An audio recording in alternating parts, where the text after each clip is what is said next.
আসসালামু আলাইকুম। আজকে আমি আপনাদেরকে নতুন একটি রেসিপি দেখাবো। এটি হচ্ছে আরাবিয়ান স্টাইলের চিকেন খাবসা রেসিপি। এই রেসিপিটি খুবই আরব দেশে জনপ্রিয়। চলুন তাহলে দেখে নিই।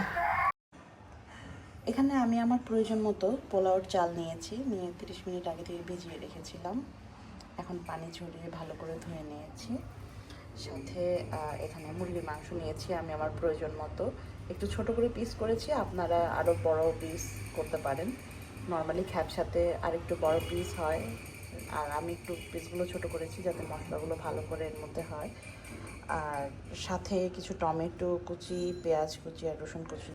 যে পাত্রে আমি রান্না করব তার মধ্যে আমি তেলটাকে গরম করে নিয়েছি। তার মধ্যে কয়েকটা তেজপাতা, এলাচ, লবঙ্গ, দারচিনি সব কিছু দিয়ে দিচ্ছি। এগুলো সামান্য একটু ভাজা হয়ে গেলে এর মধ্যে আমি পেঁয়াজ দিয়ে দিব। জাস্ট ফ্লেভারটা আসা পর্যন্ত আমি অপেক্ষা করব। পেঁয়াজগুলোকেও ভালো করে ভেজে দেব।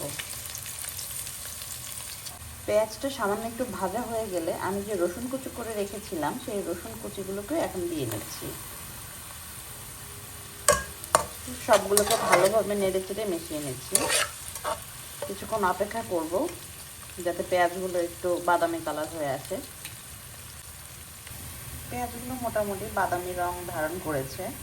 এর মধ্যে আমি একটু ফ্লেভারের জন্য শাহি জিরা অ্যাড করে দিচ্ছি। শাহি জিরার ফ্লেভারটা আমার খুব বেশি ভালো লাগে, শাহি জিরা দিয়ে নিলাম।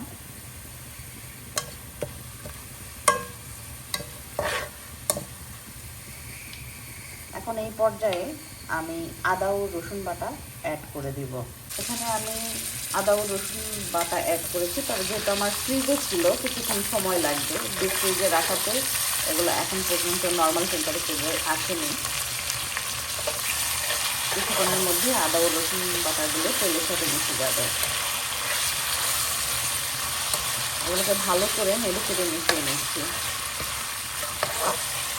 আদা ও রসুনগুলো পুরোপুরি মিশে গেছে এবং হালকা ভাজা ভাজা হয়ে গেছে। এই পর্যায়ে আমি দিয়ে দিচ্ছি 1 চা চামচ ধনিয়া গুঁড়া। সে সাথে আরও দিয়ে দিচ্ছি 1 চা চামচ জিরা গুঁড়া, 1/2 চা চামচ গোলমরিচ গুঁড়া। আমি এখানে গোলমরিচ ব্যবহার করেছি, আমি আর কোনো ধরনের মরিচ ব্যবহার করব না। এটার সম্পূর্ণ টেস্টটা গোলমরিচের টেস্ট থেকেই আসবে, যেটুকু ঝাল প্রয়োজন, এর বেশি ঝাল এখানে আমি দিব না। আপনারা আপনাদের পছন্দ অনুযায়ী চাইলে কাঁচামরিচ ব্যবহার করতে পারেন। এখন এই পর্যায়ে আমি লবণ দিয়ে দিচ্ছি। লবণটা আপনারা বুঝে শুনে দিবেন। প্রথমে আমি এটা দিয়ে যেহেতু চিকেন রান্না করব, তাই লবণটা আমি কমিয়ে দিচ্ছি, পরবর্তীতে প্রয়োজন হলে আমি আবার দিব। আমি লবণ দিয়ে নিয়েছি। এর মধ্যে টমেটো দিয়ে দিব, কেটে রাখা টমেটোগুলো।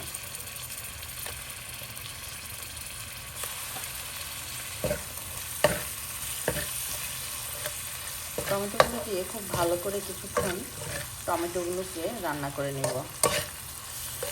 এই রেসিপিতে টমেটোটা দেওয়া অবশ্যই জরুরি। অলমোস্ট সেদ্ধ হয়ে গেছে। এখন আমি এর মধ্যে কিছু টমেটো পিউরি অ্যাড করে নিয়েছি। টমেটো পিউরিগুলো আমি বাসায় বানিয়েছিলাম, আপনারা দোকান থেকে কিনেও আনতে পারবেন। এটা কিন্তু টমেটো ক্যাচাপ না, এটা টমেটো পিউরি। এখানে আমি 4 চা চামচ টমেটো পিউরি ব্যবহার করেছি।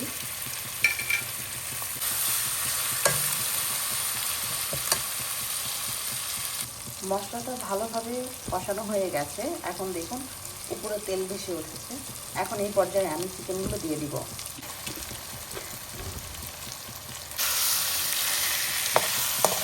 চিকেনের সাথে সবগুলো মশলাকে ভালো করে মাখিয়ে নিচ্ছি। 2 থেকে 3 মিনিট এগুলাকে মশলার সাথে কষিয়ে নিচ্ছি।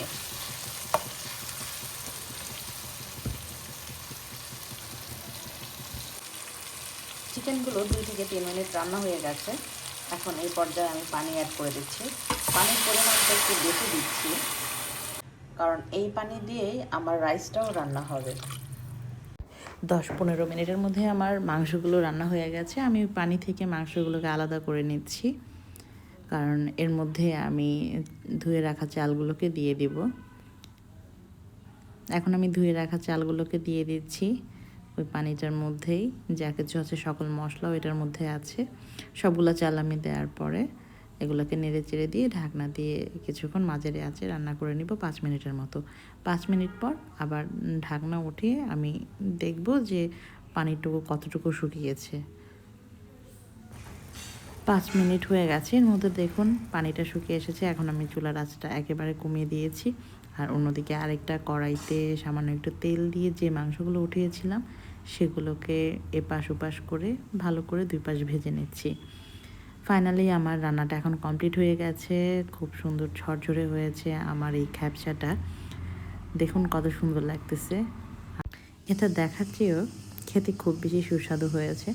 আপনারাও সবাই এই স্টাইলের রান্নাটা একবার চেষ্টা করে দেখতে পারেন। সাথে চাটনি হলে তার কোনো কথাই নেই।